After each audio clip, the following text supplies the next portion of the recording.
وأسرارهم وأنوارهم وعلومهم ونفحاتهم في الدين والدنيا والآخرة بسر الفاتحة. بسم الله الرحمن الرحيم. الحمد لله رب العالمين الرحمن الرحيم مالك يوم الدين إياك نعبد وإياك نستعين اهدنا الصراط المستقيم صراط الذين أنعمت عليهم غير المغضوب عليهم ولا الضالين آمين. السلام عليكم ورحمة الله وبركاته. بسم الله الرحمن الرحيم الحمد لله رب العالمين وبه نستعين على أمور الدنيا والدين أشهد أن لا إله إلا الله وحده لا شريك له وأشهد أن سيدنا محمدا عبده ورسوله لا نبي بعده. اللهم صل وسلم وبارك وكرم وعظم ومجد على حبيبنا وشفيئنا وقرة أعيننا محمد وعلى آله وصحبه أجمعين. سبحانك لا علم لنا إلا ما علمتنا إنك أنت العليم الحكيم. رب اشرح لي صدري ويسر لي أمري واحلل عقدة من لساني يفقهوا قولي بجاه النبي وآله. قال الله تعالى وقل رب زدني علما وقال رسول الله صلى الله عليه وسلم طلب العلم فريضة على كل مسلم. Alhamdulillah, segala puji bagi Allah Subhanahu wa Ta'ala yang telah memberikan kepada kita nikmat-nikmatnya, khususnya nikmat iman, nikmat Islam, kemudian nikmat hidayah dan taufik, serta nikmat kita berada di dalam majelis yang mulia ini. Karena kehadiran seseorang dalam majelis ilmu itu adalah undangan dari Allah Subhanahu wa Ta'ala. Dalam suatu hadis Nabi SAW bersabda, "Man yuridillahu bihi khaira yufaqihu fiddin." Man yuridillah, barang siapa yang Allah berkehendak, Allah ingin bihi khaira, kebaikan untuk orang tersebut. Barang siapa yang Allah ingin orang ini jadi orang baik, yufaqihu fiddin, niscaya Allah akan memberi dia pemahaman akan agama. Artinya Allah dekatkan dia dengan majelis ilmu. Allah mudahkan dia untuk bertanya kepada para ulama tentang hal-hal yang dia tidak ketahui. Itu tandanya Allah pengen dia jadi baik. Banyak orang pengen jadi baik, tapi belum tentu dapat hidayah. Tapi kalau sudah Allah pengen orang itu jadi baik, cirinya cuma satu. Apa itu? Yufaqihu fiddin. Itu Allah akan memahamkan dia akan agamanya. Memahamkan agama ini bisa fikih, mencakup tauhid, mencakup tasawuf dan lain sebagainya. Intinya adalah seseorang itu hendaknya cinta ilmu sampai akhir hayat. Sampai-sampai Imam Syafi'i mengatakan, jangan sampai engkau punya kenalan orang yang gak senang ilmu agama. Jangan sampai kamu punya kenalan orang yang gak senang ilmu agama. Fa innahu la khaira fi, karena orang itu gak ada kebaikannya. Ini Imam Syafi'i yang bilang. Maksudnya apa? Imbasnya nanti sialnya ke engkau. Kalau nggak di dunia, di akhirat. Kalau nggak di dunia, di akhirat. Yang mungkin kalau cuma tahu nama karena kita kerja bersama dia atau sekantor, ya hal yang wajar. Tapi akrab jangan. Kalau akrab jangan kecuali dengan orang yang senang ilmu agama. Artinya ahli majelis, ya, ahli majelis ilmu. Kenapa? Karena orang-orang yang dicintai oleh Allah, yang Allah kehendaki dengan kebaikan, maka dia dimudahkan untuk senang majelis-majelis seperti ini. Alhamdulillah, melanjutkan kepada sunnah-sunnah bacaan-bacaan sebelum tidur.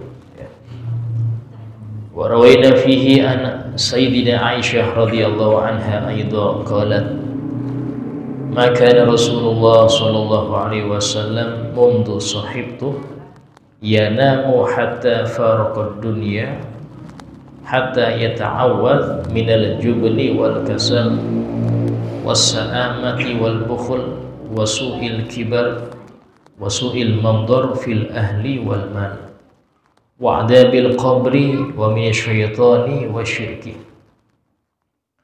Dan kita riwayatkan di dalam kitab Ibn Sini dari Sayyidah Aisyah binti Sayyidina Abu Bakar As-Siddiq radhiyallahu anhuma, aidan beliau pernah berkata, Siti Aisyah ini dinikahi Rasul umur 7 tahun ya.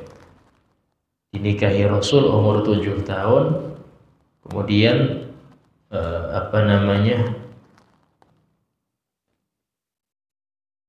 satu rumah ya dengan Rasul itu umur 9 tahun. Dan jangan kita sampai mengkritik hal itu, karena semuanya dengan wahyu. Semuanya itu dengan wahyu. Kalau memang kita mengkritik sesuatu yang wahyu, maka kita nanti akan mengkritik mengapa Nabi Ibrahim menyembelih putranya.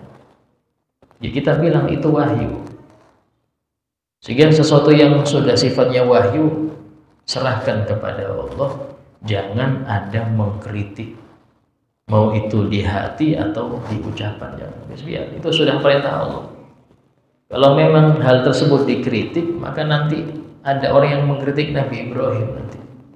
Kenapa Nabi Ibrahim membunuh putranya, mau menyembelih putranya? Ini perintah sudah. Itu perintah yang mana Allah firmankan dalam Al-Quran. Ucapan Nabi Ibrahim mengatakan, ya bunayya inni ara fil manami anni adbahuka fandur mada tara. Wahai putraku, aku bermimpi dalam tidurku kalau aku menyembelih engkau, maka bagaimana pendapatmu? Apa ucapan Nabi Ismail? Ya abatif al ma'tumar. Wahai ayahku, laksanakan apa yang sudah diperintahkan. Berarti ini perintah. Nah, dari sini sesuatu yang wahyu nggak bisa untuk kita logikakan, nggak bisa.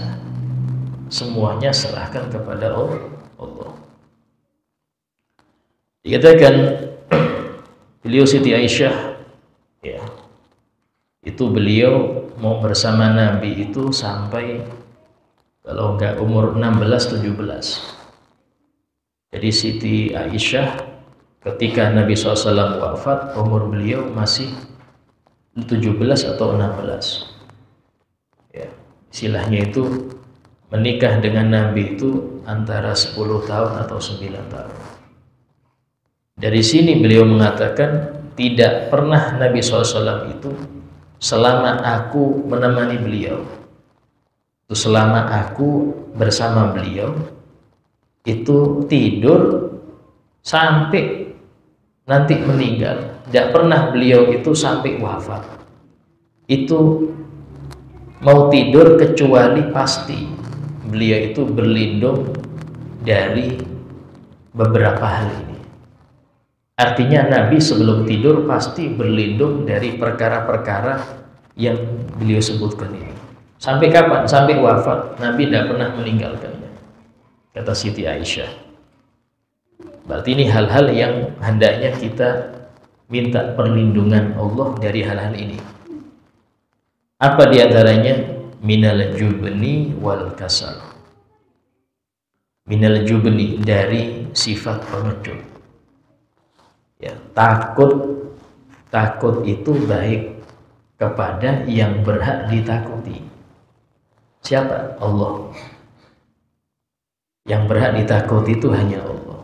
Dalam kitab Zabur disebutkan Allah berfirman, ya Dawud, wahai Nabi Dawud, khifni, takutlah engkau kepadaku, kama takhaful as-sab'ad-dhari, sebagaimana engkau takut pada singa yang buas. Artinya yang berhak ditakuti itu hanya Allah. Bedanya kalau takut kepada Allah bukan tambah jauh, tapi tambah dekat. Seseorang yang mengenal Allah pasti takut.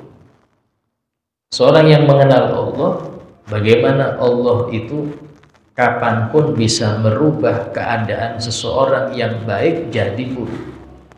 Yang awal hari ini kaya, besok kolaps langsung bangkrut. Kun fayakun. Sekarang sehat segar bugar, besok lumpuh. Kun fayakun. Nah, ini seperti yang wajib kita takuti. Nah, orang yang kenal Allah pasti takut pada Allah. Karena itulah disebutkan dalam Al-Quran, innama yakhshallaha min ibadihil ulama. Sesungguhnya yang benar-benar takut kepada Allah daripada hamba-hambanya itu hanya para ulama. Siapa ulama? Yang kenal. Namanya ulama itu berarti yang tahu. Yang tahu apa? Yang tahu Allah. Tahu hukum Allah. Tahu bagaimana Allah berbuat kepada orang-orang yang melanggar aturannya. Lihat cerita kaum Samud, cerita kaum Ad, cerita kaumnya Nabi Lut. Mudah bagi Allah menghancurkan mereka. Dan itu bisa terjadi pada zaman sekarang. Bisa terjadi pada zaman sekarang. Sehingga dalam hal ini orang yang bertambah ilmu tapi kok malah gak tambah takut. Dia belajar malah mencari hukum-hukum yang murah, yang sekiranya haram jadi makruh. Kalau bisa yang makruh jadi mubah, ya apa dicari. Dia belajar untuk itu, maka ilmu dia nggak bermanfaat. Ini yang dikhawatirkan oleh Nabi SAW dalam doanya, Allahumma inni a'udzubika min ilmin la yanfa'. Ya Allah, aku berlindung kepadamu dari ilmu yang gak manfaat. Apa artinya gak manfaat? Gak diamalkan. Sehingga dalam hadis yang lebih terperinci lagi, Nabi pernah bersabda, man izdada ilman walam yasdad huda lam yasdad minallahi illa bu'da. Barang siapa yang bertambah ilmu agamanya tapi gak bertambah hidayatnya, ya, numpuk ilmu tapi dibuat koleksi aja. Yang penting sudah hatam kitab ini, yang penting dapat ijazah kitab ini, yang penting ikut pengajian, tapi tidak pernah ngamalkan, maka lam yasjad minallah illa bu'da. Bertambahnya ilmunya tidak menambah kecuali kejauhan dari Allah. Semakin belajar semakin jauh. Semakin dia belajar semakin jauh. Kenapa? Karena nggak ada niat ngamalkan. Sehingga disebutkan dalam Ihya, di antara sifat tertipunya orang berilmu itu banyak. Ya, tertipunya orang berilmu itu di antaranya merasa dengan hanya ilmu dia sudah mendapat derajat di sisi Allah. Dianggap kalau dia sudah berilmu berarti beda dengan yang gak berilmu, berarti dia sudah derajatnya. Tidak. Ilmu itu hanya perantara untuk beramal. Seperti orang dia mau garap sawah, ya harus punya cangkul, harus punya traktor kalau lebih bagus lagi. Ini enggak, dia koleksi aja tuh cangkul, koleksi traktor, gak digarap-garap sawahnya, kayak apa menghasilkan. Sehingga orang yang koleksi ilmu tapi tidak ngamalkan, seperti orang sakit yang hafal banyak resep obat batuk dia hafal, resep obat pilek dia hafal, cuman gak pernah dia ramu untuk dia minum. Dia sakit terus, orang tanya, Pak Ustadz, ini saya sakit jantung nih, apa resepnya? Oh ini, sebutkan sudah.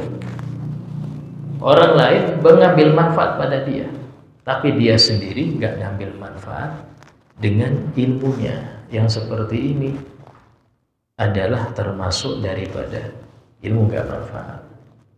Nah, ada takut, ada pengecut ya. Pengecut ini apa? Ketika dia takut melakukan yang hak. Ketika dia takut melakukan yang hak. Seorang suami, kewajiban dia menegakkan syariat, bantu istri dan anak-anaknya. Tapi dia takut tegur istrinya keluar pakaian ketat, takut dia. Ini pengecut, bukan takut yang baik. Dia takut untuk negur anak-anaknya. Sekarang mama, banyak orang tua itu kadang-kadang takut negur anak. Nanti kalau saya tegur, dia marahnya lebih dari saya. Ya Allah. Ini ciri-ciri anak durhaka. Ketika orang tua nggak berani marahin anak, takut anak jawabnya lebih dari orang tuanya. Ini ciri-ciri anak durhaka. Ya, sehingga hati-hati yang seperti ini, ya, kalau tidak langsung ditangani berbahaya. Yang seperti ini, apakah orang tua ini baik? Nah, dia pengecut. Pengecut itu takut untuk yang hak. Seseorang yang mampu untuk menegur, ya, contoh seumpama ada anak-anak waktu sholat main gaplek di situ, main gaplek kartu. Anda sebagai orang yang lebih besar, orang tua, pasti mampu menegur anak-anak. Karena itu Anda marahin pasti kabur. Tapi karena kita jarang menegur, kita ini masih takut nahi mungkar. Itu kan sepele ini. Ini anak main gaplek, jangan ditegur, nanti gak enak, Akhirnya ini namanya bukan takut, pengecut. Padahal kalau Anda tegur pun mereka akan sadar. Kalau sudah sadar, nah bisa Anda atur. Saya pernah di suatu pengajian, yang hadir banyak. Ini anak kecil-kecil lari di sekitar kita, depan kita. Gak ada satupun yang berdiri negur. Gak ada satupun, satu dari mereka itu yang ayo, gak boleh keluar. Gak ada yang berani. Padahal ini di masjid, ya. Ada pengajian, di tengah anak-anak lahiran diam semua. Ini dosa semua itu yang besar. Kenapa demikian? Karena tanggung jawab mereka menegakkan syariat. Dan membiarkan itu menjadikan orang yang dia awal takut melakukan pelanggaran jadi berani. Kenapa? Nggak ada yang negur. Sehingga, enggak apa-apa. Nggak ada yang negur juga. Padahal semua dari kita mampu untuk negur. Nah, ini termasuk jubel. Nabi itu berlindung dari sifat itu. Ya, tegas itu sifat baik. Tapi terlalu keras jangan. Ya. Jadi tegas itu sifat antara dua sifat yang buruk. Keras sama lembek. Tegas itu tengah-tengah. Nggak terlalu keras, nggak terlalu lembek. Tegas. Itu yang betul. Sehingga dalam hal ini, ya, seumpama kita itu tidak berani untuk nahi mungkar terhadap hal-hal yang kecil, jangan harap Anda berani nahi mungkar pada hal yang besar.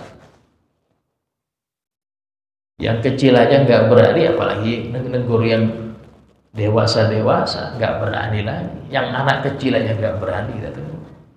Padahal di wilayah kita, masjid, musola, wilayah kita itu. Coba mereka mungkin main gaplek di luar, kita nggak menegur itu.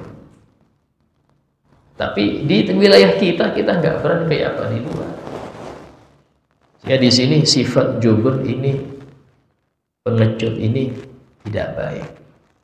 Disebutkan oleh para ulama, ketika seseorang tidak takut kepada yang berhak ditakuti, maka Allah akan menjadikan dia takut pada hal-hal yang nggak perlu ditakuti. Sekarang siapa yang boleh ditakuti? Allah. Ketika seseorang itu tidak benar-benar takut kepada Allah, gampang mengerjakan maksiat, terbiasa meninggalkan yang wajib, maka Allah akan kasih di hatinya rasa takut pada sesuatu yang nggak perlu ditakuti. Takut fakir, takut musuh, takut ini, ketakutan yang banyak. Cara ngilangkannya apa? Takuti yang berhak ditakuti. Siapa? Allah. Maka yang lain akan takut pada Anda.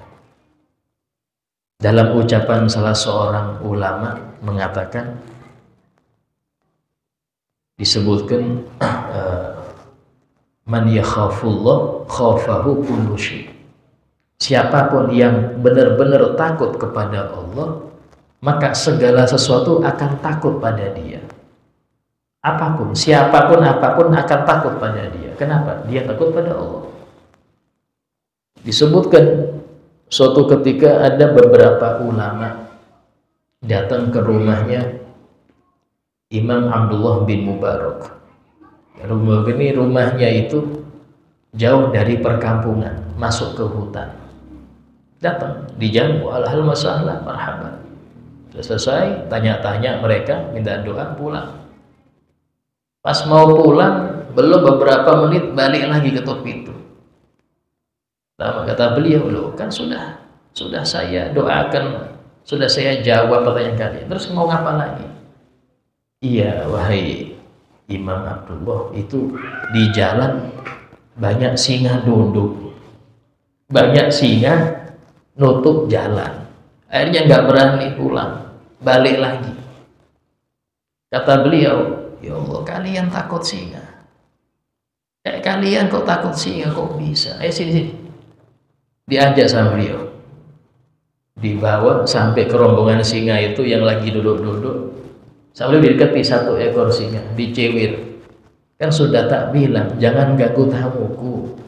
Langsung minggir semua. Dicewir di satu. Kan sudah tak bilang, jangan ganggu tamuku. Langsung minggir. Ini mau kenalan katanya. Ini singa mau kenalan. Akhirnya minggir, ulama itu baru pulang ke rumahnya. Ini menunjukkan orang kalau sudah benar-benar takut pada Allah, yang lain takut pada dia. Yang lain mau hantu, mau takut pada dia. Asal dia takut pada yang berat ditakuti. Kalau dia takut pada yang berat ditakuti, semua makhluk takut pada dia. Bahkan Allah kasih dia keberanian. Kenapa? Dia bersama Allah. Usah bersama Allah, apa yang ditakuti, Pak? Tapi kebalikannya, malam yakhafillah, barang siapa yang tidak ada rasa takut pada Allah, berani tentang syariatnya, berani maksiat, berani meninggalkan kewajiban, khafa min kulli syai', dia akan ketakutan dengan segala sesuatu. Takut ini, takut itu. Kenapa? Tidak ngasih hak takut kepada yang berhak ditakut. Itu diantara hukumannya. Kemudian wal kasali, dan Nabi sebelum tidur berlindung dari sifat kasal. Kasal ini malas. Sering kadang-kadang malas itu dibarengi dengan ajis. Ajis ini nggak mampu. Orang itu dia bisa beramal kalau punya dua faktor ini. Pertama kemampuan, yang kedua keinginan. Orang mampu tapi nggak ada keinginan, namanya kasal, malas. Mampu dia untuk bangun malam, cuman keinginan nggak ada, berarti malas. Nabi berlindung dari sifat malas. Banyak orang itu mampu, dia satu hari satu juz mampu, tapi nggak ada keinginan, malas. Dia mampu untuk sholat qobliyah, ba'diyah, mampu, cuman nggak ada keinginan, malas. Yang kedua, ada kalanya keinginan kuat tapi nggak ada kemampuan, ajis, lemah. Sehingga Nabi itu berlindung dari minal ajzi wal kasal, sifat lemah dan malas.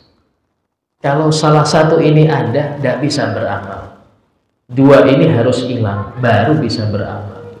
Kenapa? Karena orang bisa beramal kalau punya kemampuan dan keinginan. Punya kemampuan, nggak punya keinginan, berarti malas. Punya keinginan, nggak punya kemampuan, berarti ajiz, lemah. Banyak orang pengen ya gini tapi nggak bisa. Pengen hadir majelis tapi repot dengan urusannya, berarti lemah. Sehingga dalam hal ini minta perlindungan itu dari hal seperti ini Nabi kita Muhammad. Ya. Wasa'amati wal bukhli, dan Nabi berlindung dari sa'amah, kebosanan, bosan atau jenuh ketika melakukan rutinitas ketaatan. Ada orang itu bosan kadang-kadang kayak gini-gini terus hidup, gak ada perubahan. Ketika Anda dalam kebaikan, minta sabar, minta istiqomah di situ. Nabi SAW itu seringkali berdoa, ya muqallibal qulub, wahai zat yang membolak-balikkan hati, tsabbit qalbi ala dinik wa ta'atik, tetapkanlah hatiku itu atas agamamu dan ketaatanmu. Kenapa? Karena hati bisa berubah. Kadang-kadang minggu ini semangat pengajian, besok loyo lagi. Kenapa? Karena tadi sa'amah itu ada, bosen itu ada. Tapi kita minta sama Allah, jangan sampai bosen berbuat taat. Jangan sampai bosen berbuat taat. Al-Imam Ibn Athaillah As-Sakandari dalam kitab Al-Hikam, beliau mengatakan, alima minka wujudal malal, Allah itu tahu kamu itu wahai manusia seneng bosen.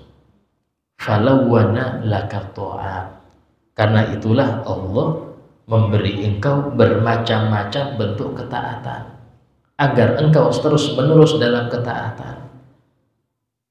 Ada kalanya baca Quran sudah 2 juz Ustaz, capek, sudah 2 juz. Ambil tasbih sholawat, sudah 1000 Ustaz, istighfar. Capek pakai ibadah lisan, sumpama baca kitab, baca kitab. Capek Ustaz, coba dengarkan murotal, dengarkan ceramah guru siapa, sumpama. Ini kenapa? Agar kita itu terus-menerus berpindah dari ketaatan kepada ketaatan. Atau semua bisa saya itu cari pekerjaan apa, entah itu bantu orang, bantu istri di rumah, ya, tidak menjadi celah seorang suami yang nyuci piring, suami yang ikut jemur pakaian, bukan celah. Disebutkan Siti Aisyah mengatakan, karena Rasul fi mihnati ahli, Nabi Muhammad itu seringkali mengerjakan pekerjaan istri-istrinya. Jadi orang yang paling mulia, Nabi Muhammad itu sering mengerjakan pekerjaan istri. Tidak pernah datang, ini kenapa belum dicuci, kenapa kok belum masak, nggak ada. Kalau belum, beliau kerjakan. Itu Nabi kita Muhammad. Apakah terus jadi turun pamornya? Terus bukan laki yang gentle, tidak. Justru laki-laki yang paling mulia ya seperti Nabi Muhammad ini, tiru. Nabi itu tidak masalah untuk mengerjakan hal-hal yang dikerjakan oleh istri.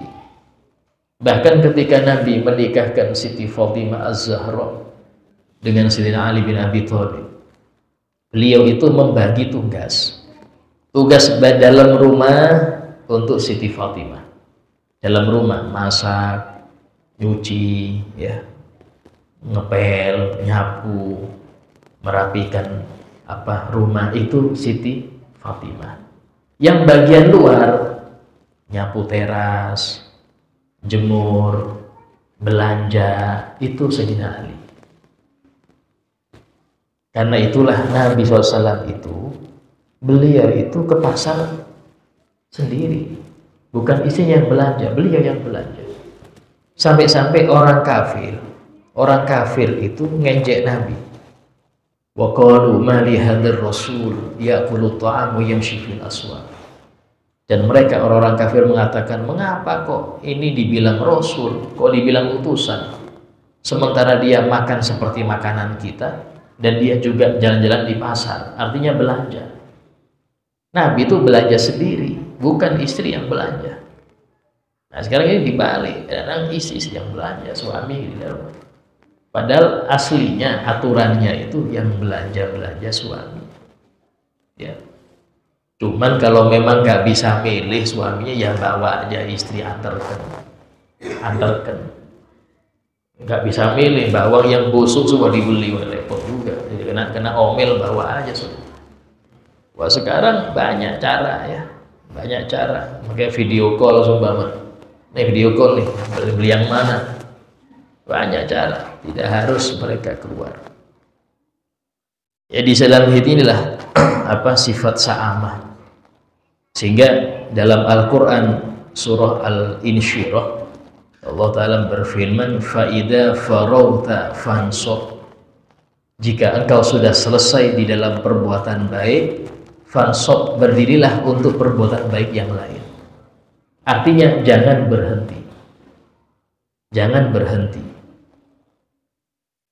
Wal bukhli, dan Nabi berlindung dari sifat bukhul, pelit. Ya, pelit itu bersumber dari sifat cinta dunia. Kalau sudah cinta dunia, yang Nabi pernah bersabda, hubbud dunya ra'su kulli khati'ah. Cinta dunia itu pangkal semua perbuatan buruk. Orang kalau cinta dunia, pertama akan rakus. Seluruh hidupnya dibuat ngejar, akan rakus dia.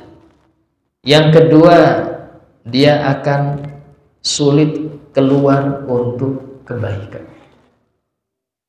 Hartanya itu sulit keluar untuk kebaikan, pelit muncul. Yang ketiga, ya, dia akan khawatir fakir, takut miskin. Ini semuanya perbuatan buruk semua. Kalau sudah muncul ini, Pak, pertama sifat rakus. Orang sudah rakus bisa menghalalkan segala cara untuk ya apa yang penting dapat banyak. Kalau sudah rakus seperti itu. Terus kemudian kalau dia kena pelit, bisa saja dia nggak mau zakat. Berapa banyak orang zaman sekarang nggak mau zakat, atau zakat tapi dimanipulasi, zakatnya dimanipulasi. Ya apa caranya Ustaz? Macam-macam. Di kitab-kitab fikih disebutkan. Ya, saya pedagang sumpama. Kadang-kadang ini zakat saya sekian nih, tapi saya bagikan barang dagangan aja. Tidak boleh. Barang dagangan dijadikan zakat, nggak boleh. Ya sudah Ustaz, saya gini aja, tak kumpulkan orang-orang yang berhak, tak bilang saya kasih duit tapi beli barang saya ya. Nah, ini sama aja modelnya. Ini manipulasi kan ya, nggak boleh. Atau memberikan kepada yang nggak berhak. Ya.